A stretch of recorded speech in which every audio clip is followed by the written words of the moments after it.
Hello students, कैसे हैं आप सभी लोग। आई होप आप सब लोग अच्छे होंगे।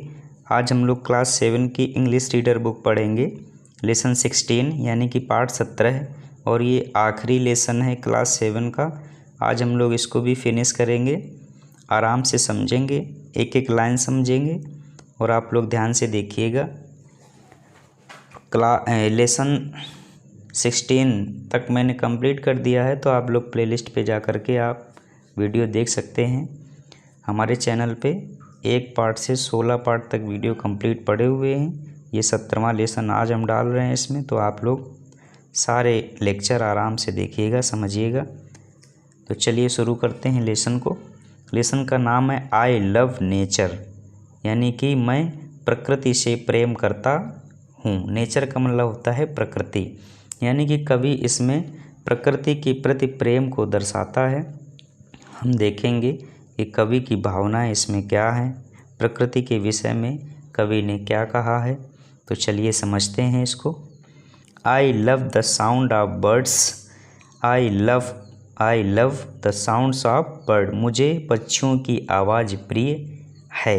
साउंड का मतलब होता है आवाज़, बर्ड्स मीन्स होता है पक्षी, और लव का मतलब प्रिय।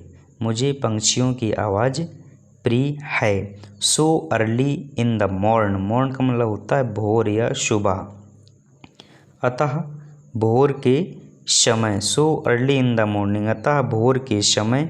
आई like the sound of puppies soon after they are born. अर्थात मुझे पिल्लों की आवाज़ अच्छी लगती है ठीक उनके जन्म के बाद की, यानी कि ठीक उनके जन्म के बाद की जो आवाज़ है वो कवि को बहुत पसंद है। पपीज़ का मतलब होता है पिल्ले, बॉर्न का मतलब होता है जन्म, साउंड मतलब होता है आवाज़। ठीक, चलिए आगे देखते हैं। I love the smell of flowers and the taste of honey from bees. मुझे फूलों की सुगंध प्रिय है और मक्खियों यानी मधुमक्खियों से प्राप्त शहद का स्वाद भी मुझे प्रिय है। स्मेल ऑफ फ्लावर्स का मतलब होता है फूलों की सुगंध, टेस्ट का मतलब होता है स्वाद, हनी मतलब होता है शहद, और बीज का मतलब होता है मक्खियाँ या मधुमक्खियाँ। Sorry. I love the sound the wind makes when it's blowing through the trees. मुझे प्रिय है वो आवाज़ जो बहती हवा बनाती है जब वह पेड़ों के अंदर से बहती है।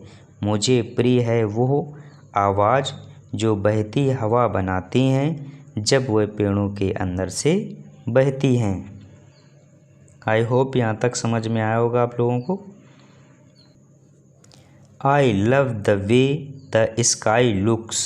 I love the way the sky looks. मुझे प्रिय है जिस प्रकार से आकाश दिखता है। On a bright and sunny day. एक उजले और धूपदार दिन में। एक उजले और धूपदार दिन में। सनी डे का मतलब धूपदार दिन। And even when it's rainy. And even when it's rain.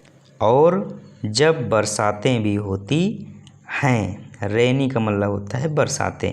I love the shades of the grey. Grey का मतलब होता है स्लेटी colour.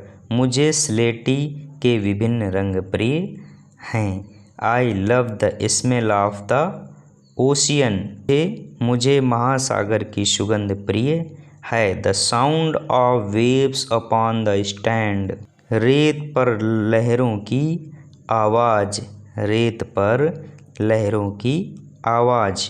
I love the feel of sea shells and how they look in my hand. अर्थात मुझे समुद्र की सीपियों को छूना प्रिय है और जैसे वे मेरे हाथ से दिखती हैं वह भी प्रिय है। माई हैंड का मतलब मेरे हाथ। सी सेल्स का मतलब होता है समुद्र की सीपें। And when the sun is gone. और जब सूर्य चला जाता है। I love the moon that shines so bright. मुझे प्रिय है चाँद जो इतना उज्ज्वल चमकता है। I love the sounds, moon का मतलब होता है चंद्रमा, शाइन्स सो ब्राइट का मतलब इतना उज्ज्वल चमकता है, इतना अच्छा चमकता है। ठीक है। I love the sounds of crickets and other creatures of the night. Crickets का मतलब होता है झींगुर, एंड अदर क्रिएचर्स का मतलब और अन्य प्राणी ऑफ नाइट, रात के। अर्थात मुझे प्रिय है झींगुरों की आवाज़ और दूसरे रात के जीवों की आवाज़, यानी कि दूसरे अन्य जीवों की आवाज़ जो रात में बोलते हैं। अदर क्रिएचर्स का मतलब अन्य जीव या अन्य प्राणी, जीव जंतु ही कहेंगे यहाँ पर। सो when I lay me down to sleep and the lord I thank the lord above. So का मतलब होता है इसलिए जब मैं सोने के लिए लेटता हूँ मैं ऊपर रहने वाले ईश्वर को धन्यवाद करता हूँ। थैंक का मतलब होता है धन्यवाद करना, लॉर्ड का मतलब ईश्वर, एबव का मतलब ऊपर, जो ऊपर रहता है।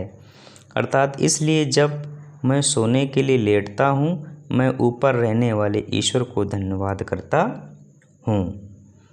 For all the things of nature and more all the things I love, यानी कि उन सभी प्राकृतिक चीज़ों और दूसरी चीज़ों के लिए, उन सभी चीज़ों के लिए जो मुझे प्रिय हैं, मैं ईश्वर को धन्यवाद करता हूँ। इस तरह से ये आपका अर्थ कंप्लीट होता है। अब इसकी एक्सरसाइज भी कंप्लीट करेंगे हम लोग। चलिए इसकी एक्सरसाइज भी देख लीजिएगा। Exercise comprehension question. Question number A है, what is the poem about? The poem is about the poet's love for nature and all things around him. मतलब कि प्रकृति से प्रेम और आसपास उसकी जो वस्तुएं हैं, जो चीज़ें हैं, उनसे प्रेम दिखाया गया है इस पोएम में।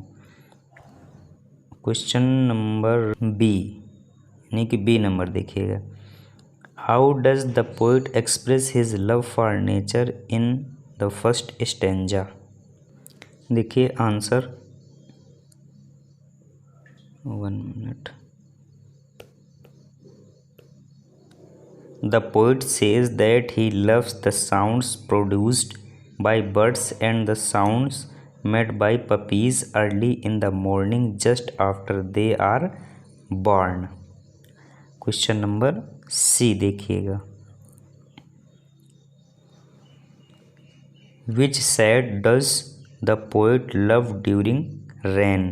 तो the poet loves all the shade of the grey during the rain. Question number D, what are the things that the poet loves at night? The poet loves the sound made by crickets, माने होता है झींगुर, and other creatures that are active during the night, जो रात में active होते हैं उनकी बात कर रहे हैं। क्वेश्चन नंबर ई देखिएगा, ये थोड़ा टाइपिंग गड़बड़ है, आप लोग समझ लीजिएगा। List the things whose sounds are enjoyed by the poet. मतलब किस साउंड या किन आवाज़ों का एन्जॉय ले रहा है कवि, वो बताना है हमको। देख लीजिएगा, नंबर 1 है puppies after they are born, ठीक। Wind blowing through the trees, 2 number है। और 3 नंबर है वेव्स अपॉन द सैंड। कुछ 4 नंबर है क्रिकेट्स मतलब झींगुर एंड अदर नाइट क्रिएचर्स, ठीक है। इन चीज़ों की आवाज़ों का वो आनंद लेता है। क्वेश्चन नंबर नेक्स्ट देखिएगा, if who does the poet thank when he whom does the poet thank when he lay down to sleep, यानी कि किसे धन्यवाद देता है कवि, पूछना चाहते हैं। तो the poet thanks the Lord, Lord का मतलब होता है ईश्वर, when he lay down to sleep, वह जब लेटने जाता है तो ईश्वर को धन्यवाद देता है। चलिए आगे देखते हैं।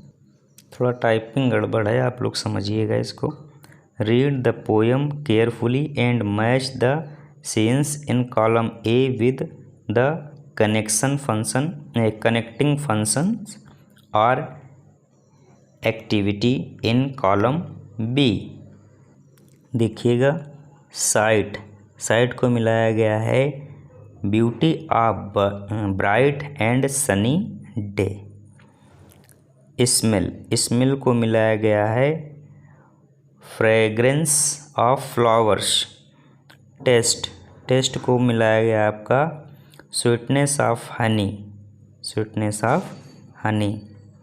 इसके बाद है टच, टच को मिलाया गया है आपका smoothness of sea shell. And hear, hear को मिलाया गया है साउंड ऑफ पपीज़। इस तरह से होता है कंप्लीट। ये लेसन आपका कंप्लीट हो गया। लेसन क्या, क्लास 7 की पूरी बुक ही आपके यहाँ से हो जाती है कंप्लीट। आप लोग आराम से पढ़िएगा। निदान एकेडमी में जा कर के प्लेलिस्ट में जाइएगा और सारे वीडियो आप लोगों को क्लास 7 के वहीं पर मिल जाएंगे। आप लोग एक एक लेसन करके देख सकते हैं।